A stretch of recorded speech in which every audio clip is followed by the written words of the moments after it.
Welcome to Snohomish Real Estate Insider, your go-to real estate podcast for agents, buyers, sellers, and investors. We dive into market trends, expert insights, and actionable strategies to help you succeed.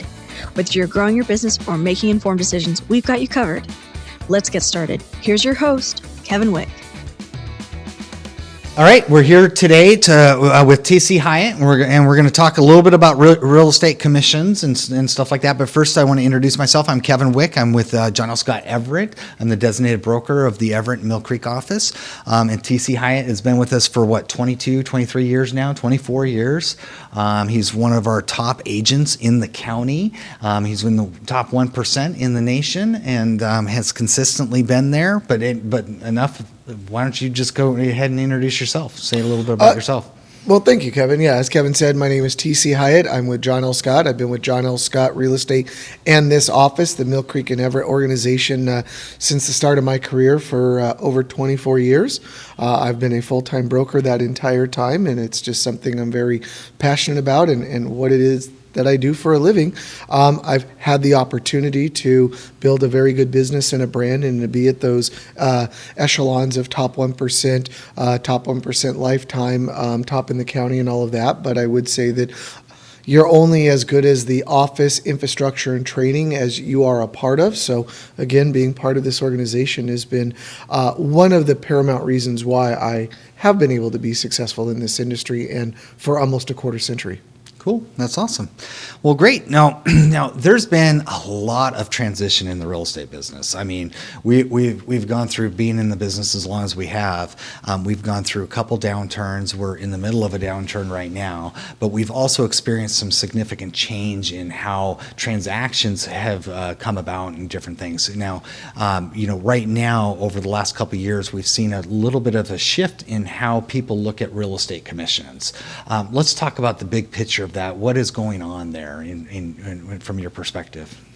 Well, I mean, one of there's two major things that happened within our MLS. And one, it was publicly listing what it is that a buyer broker would be compensated had they made an offer that got accepted on the buyer's behalf for that property. And that happened in 2019. That is correct. Yep. And part of our clear cooperation, if you will.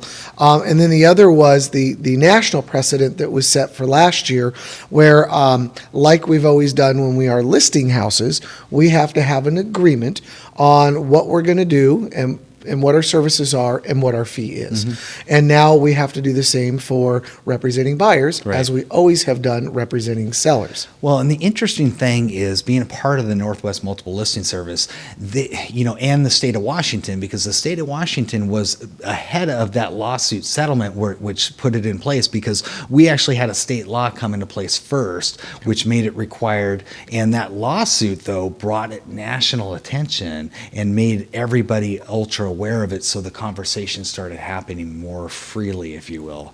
It did. It brought it to the surface and it made it talking points with your clients, which was fine because a lot of the other markets out there where they were just not discussing it, it was not a focal point at all, mm-hmm, or not even a conversation piece. All of a sudden they had like 3 months, 6 months to retool their entire business and how they have that conversation. Yeah. And, as new as the conversation was, kind of going against not our grain, but just the way we did things, we always, knew we had to plan and prepare and have a presentation for a seller explaining to them why they should hire our services, mm-hmm, and what that fee is.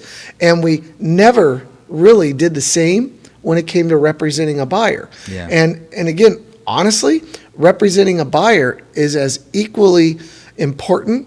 We need to be equally as strategic, be equally as good as an advisor as we would always prepare ourselves to do, mm-hmm, for a seller. And trying to figure out what it is up front besides driving clients around to see homes, hoping they like you and your personality meshes with theirs, mm-hmm, and try to get them under contract without knowing really where do they value you and where do you value their time and their expense as well on buying a home. Right. So, having our MLS always being in the forefront, has certainly been an advantage for us. Just being able to be comfortable and in the know of what these conversation pieces are that are starting to happen in our industry with the consumer. Yeah. Yeah. So why do you think it's getting so much attention? Well, and here's my kind of purview of it. And again, I'm for it because, as I mentioned, for almost now 25 years, I have been a full-time broker. I do not have another job. I don't have an additional career. I don't do this on the side to come up with some extra cash for vacation money or anything like that. And I do spend all of my time, my energy, and pour all of my efforts into making sure each client has the best representation and experience. Yeah. What we started seeing, and I hate to date myself, I was doing this before really the internet became a tool for buying a home. Of course, then we always kind of had all of the information and they relied upon us. Right. Now we know anybody can search, look, and investigate, go look at, touch, feel, smell any home without utilizing a broker. And, we started seeing when this came to fruition where a lot of brokers that are not full-time, that are not very experienced, that don't put in the same amount of fiduciary responsibility that I feel all of us in our offices do, started telling their clients, go out and look at it on your own, go through the open house, and then let me know if you want to write it up. And we started seeing these sellers look at, okay, the compensation is X, and they know that they were paying their broker that represented them as selling their home X, and then they were paying this other compensation amount to a buyer's broker. And what they started to realize is that buyer broker maybe had never even been to the home. And so then what we started seeing, where there are some solid points to the adjustment of our buyer service agreements or making that a mandate, is that we started seeing where these transactions started to not stay as glued together moving forward. And the seller is making plans to move somewhere else, whether they're buying, renting, retiring, going out of the marketplace, staying in it. Their plans are determined by the buyer performing and it being succinct. Yeah. And by not having these serious buyer agents being involved with the transaction, aware of the home, being present, we started to see things get a little loose or scary, if you will, or nerve-wracking for the seller. And then you would compound the fact then the consumer would kind of DIY it a bit, which some can, but just like anything else, I can go onto YouTube and figure out how maybe to pull a tooth that needs to be extracted, but I'm not going to do it myself, right? There's a lot of examples we say, right? I'm not going to go in and stitch myself up because I kind of got caught working in the yard on a rake. No, thank you, YouTube, but I'm not going to do that. And so there is some factors where you can be an experienced home buyer and asked to participate a little bit more with your broker and have their compensation really kind of reflect that. But we started seeing where instead the buyer's broker was then crediting back a majority of the compensation to the buyer. And what had happened is that we started to learn on the seller side, which I do a lot of my business on the seller side. I would say I'm a 60-40, meaning 60% of my business is representing sellers. The smaller portion of that is representing buyers. Right. And a part of that is a lot of times my sellers are selling to buy another home. Otherwise, that gap would have been wider on that. And we start seeing where, the sellers are thinking like, why is that buyer getting a portion of my net proceeds when I thought we were paying a professional to be involved and for their fiduciary responsibilities to be an advisor to the buyer. And then now coming through this DIY fruition where, they found the home. It's easy to find a home online, right? We've learned about that. Finding the home online is easy. 52% find their home on their own. On their own. It's the 21, 25 things after that a buyer really doesn't realize. And then when they start leaning on the listing agent, oh, what do we do about escrow? What do we do about inspection periods? What do we do about this form or addendum? Well, now there is a line that's being almost crossed because we represent the seller. So like anything, when you put somebody into an agreement of fee and service, it makes them accountable. And again, if a buyer wants to be more hands-on and for the amount of service they get, they have adjusted the fee they're willing to pay their broker, that's up to them to decide on. But it's really put it to the table because, as a listing agent, there are certain factors of each transaction for my services I must perform on. If I state I'm offering it, I must do that. And my accountability is always there. But on the buyer side, there was really no accountability except for, we'll call it the handshake, right? To do what you said you would do to help out that buyer. And the buyers need representation. It is a very, technical world we're in. I don't want to use the word litigious. That's not what we're doing here. It's a very technical world. And knowing what to do after you found the home and to get to closing. That's the most important. And a buyer should be protected. And this gives them the right to ask somebody to represent them, and it gives them the right to ask them not to, and ask somebody else who may be a little bit more in tune with their needs to do so. Right. Well, now, let me ask you this. How do commissions work? You talked a little bit about it, and let's go into a little bit of detail on how what does a commission look like? You don't have to give numbers because we're not here about numbers. No, we can't. But how do commissions work? Generally, how commissions work on the listing side, obviously you agree to a fee for service, and if you successfully sell the home and it successfully sells and closes, at closing you get paid that percentage of compensation you agreed to. On the buyer side, it's similar with an additional nuance to it, to where we won't always know what the seller, if they even offer a compensation to the buyer's broker. So that nuance is, you and your broker as a consumer for buying a home will sit down and predetermine or negotiate, if you want to use that word, what amount you as a buyer are willing to pay that person, that broker, to represent you on buying a home. Most cases, and where we talked about, as you mentioned, Kevin, in 2019, we made it transparent that every person in the public, all consumers, are able to see, as us brokers in the MLS, how much the seller is willing to pay that buyer's broker for participating and representing them. It's not a mandate, and a seller doesn't have to offer anything. Yeah. So the nuance is working with your buyer and understanding that if the seller's only willing to provide a certain amount and it doesn't cover the entire amount you and your buyer have agreed to, then that buyer is obligated to pay that difference. Yeah, and so it's contributory. Yep. The seller's going to pay part of the commission, the buyer's going to pay part of the commissions. It just becomes part of their closing costs, and it's just part of the transaction. It's a shift in mindset. It's a shift in the way we're doing things, for sure, and which is okay. It is what it is. So now let me ask you this: are you seeing commissions become more negotiable? No. No. Okay. And part of it is, I think, and kudos to our MLS.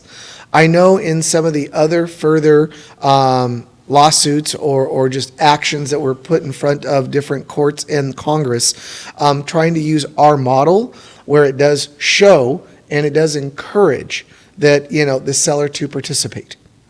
One of the things that I have learned, and why the participation level of compensation paid by a seller to a buyer and a buyer's broker has pretty much stayed similar to what it was prior to the change in our rules or providing the agreement, is when my sellers sell their home and they're very excited, and then they say, let's start looking. And then I got to switch the conversation to say, oh, by the way, this is what I charge to represent you as a buyer. And if that home that you really fall in love with doesn't offer the same amount, then you're going to have to, out of pocket, make that difference up. Right.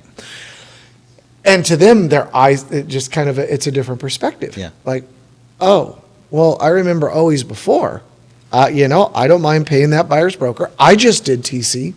Why now am I going to pay you in addition for this home that maybe that seller doesn't? But for the most part, it's a conversation.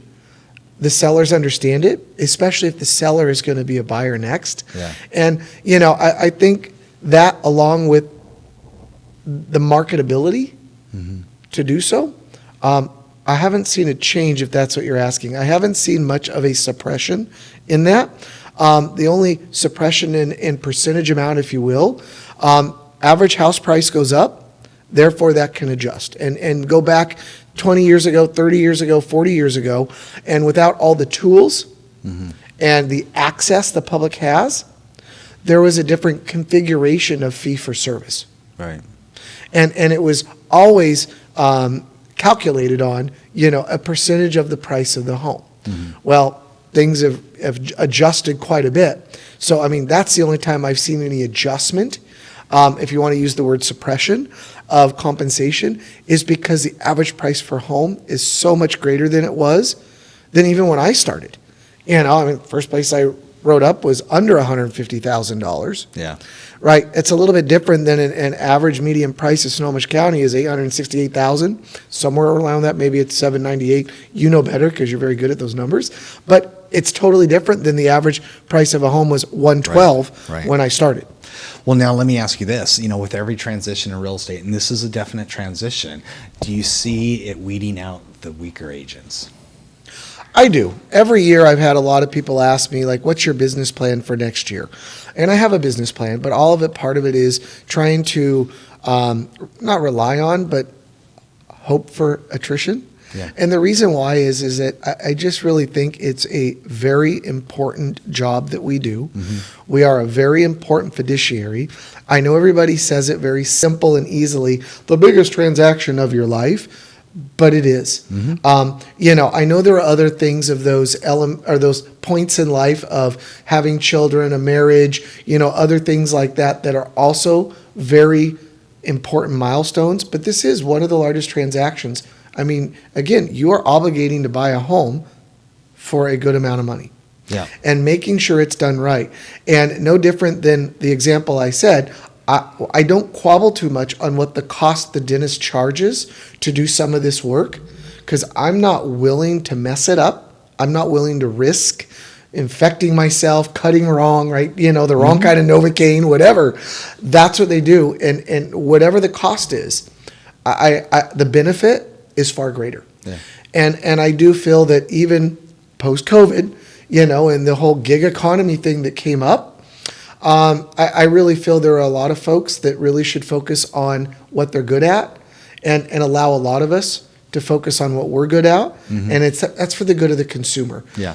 Because it is kind of frustrating. I feel really bad for a lot of these consumers buying or selling homes and the representation they're getting or the mistakes that are made or other things because that person is busy 9 to 5 doing something else.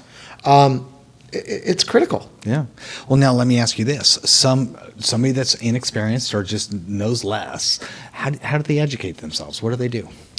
Well, there's a few different ways. Obviously, where I've learned, you have learned, a lot of us, is, mentorship. One, pairing up or even spending time with, experts or people that are very well qualified in the industry. That have a lot of experience. Also, we do have lots of different outlets, whether it be through our Association of Realtors, our MLS, John L. Scott, most importantly, have lots of different training resources. I always have lived under the, kind of monogram of work till you learn before you work till you earn. And I find that's very important because the better you are, the more honed in you are on your skill, the better opportunity you are to do business. Well, and it's going back to the John L. Scott training. The great thing about the John L. Scott training is we have 2 classes that are phenomenal give you clock hours.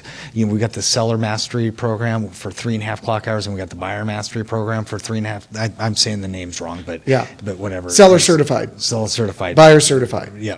Absolutely. 3.5 clock hours each. Yeah. And they're self-paced, so you can actually take them over and over again, and they're free to the agents, which is excellent. But those are the tools necessary because it's going to give you the knowledge and the background to be able to accomplish what you're looking to accomplish, which is work with a buyer, work with a seller, and negotiate with what you're worth, which is important. Absolutely. Again, a book by Malcolm Gladwell that I've read a couple times. He has lots of good books, but The Tipping Point and the 10,000 hours. Yeah. And again, starting out in this industry, I would just see brokers with lots of experience. And I'd be like, how do they just know which addendum to use or how to set up the, closing dates or transitions or different parts? And they just knew.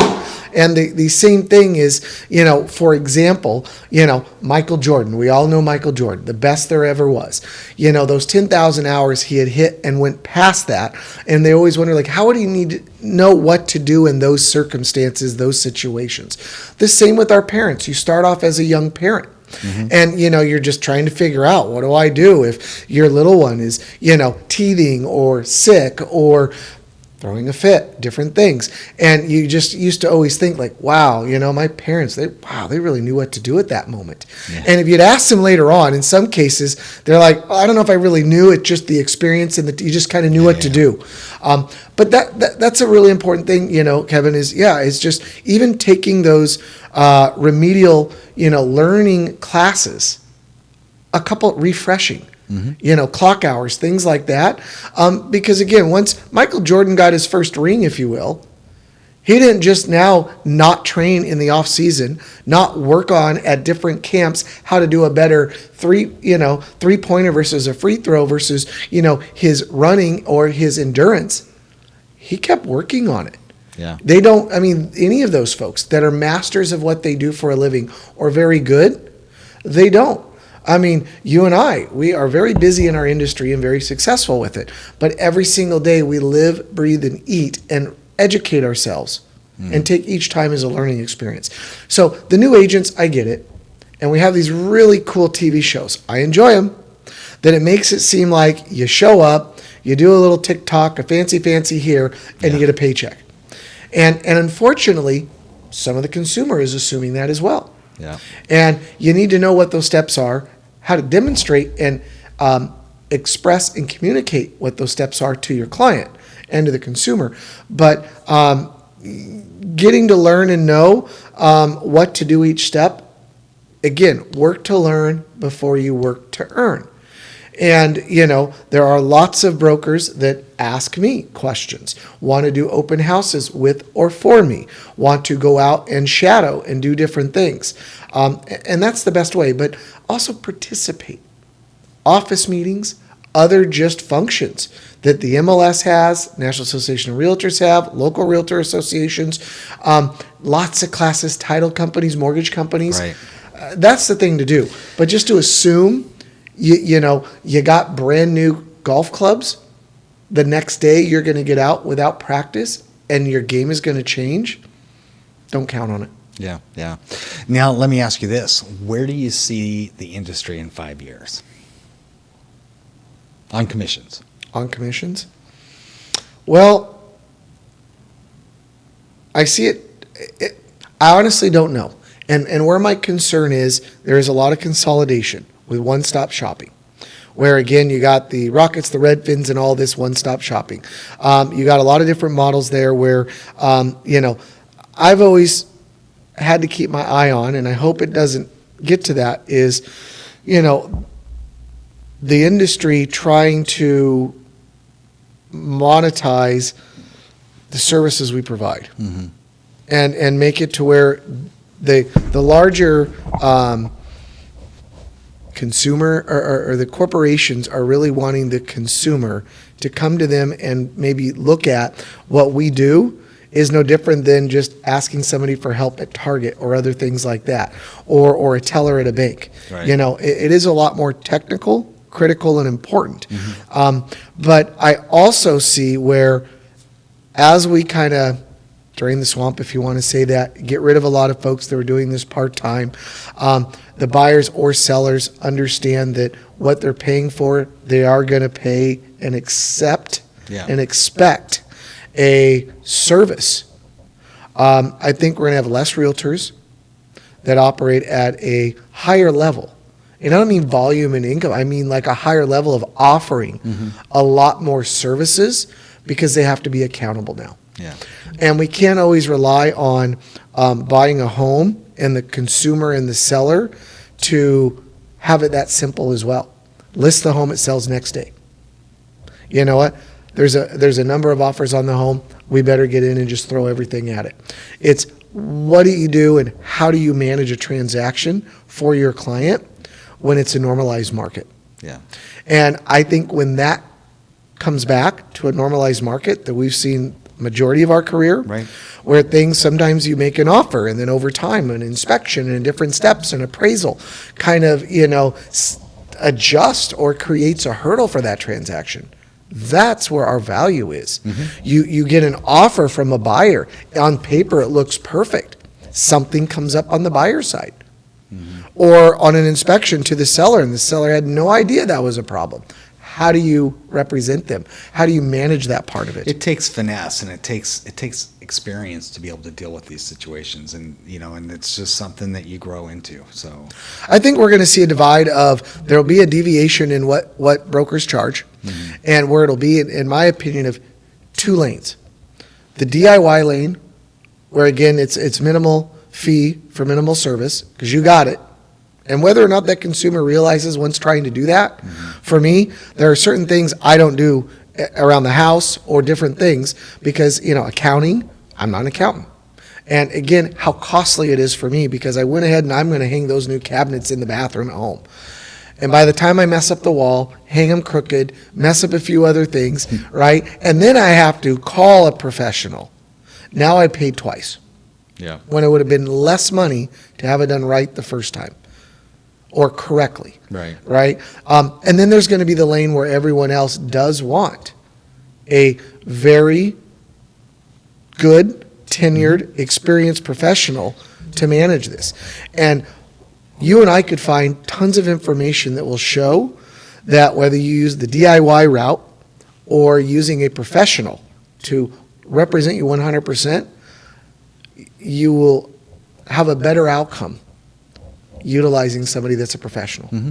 Absolutely. I agree with you. Yeah, So for sure. I think there's going to be 2 camps, and it's always been that way. Do you mind buying a car online? You don't mind. It's what the cost is. You pay a delivery fee. And some people, they didn't have to go into the dealer. They didn't have to do that whole dance. Yeah. There are others that feel like, they want to be involved in it, touch, feel, smell the product. Yeah. Secondly, be a part of the negotiation of price and seeing if they are able to get more for the home they're selling or get a better deal on the home that they're purchasing. And that's where we're going to see that come into where, I don't know, if you want to be a number or do you want to be represented? Yeah. Fee for service, I think we'll have those 2 lanes. Yeah, absolutely.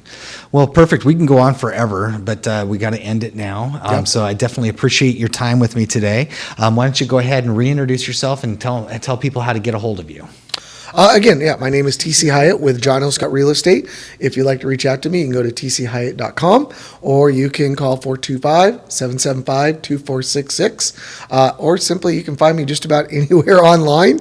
I'm pretty present with that. And I've been with John L. Scott 24 years, full-time realtor, and always very happy to help out with any client. But more importantly, I like giving back to our offices and working with any of our brokers as well. Excellent. Well, thank you very much for your time. Thanks for yours, Kevin. Appreciate you having me here. Thanks for tuning into the Snohomish Real Estate Insider podcast. Tune in next week for more market trends, expert insights, and actionable strategies. Make sure to like and subscribe so you never miss an episode.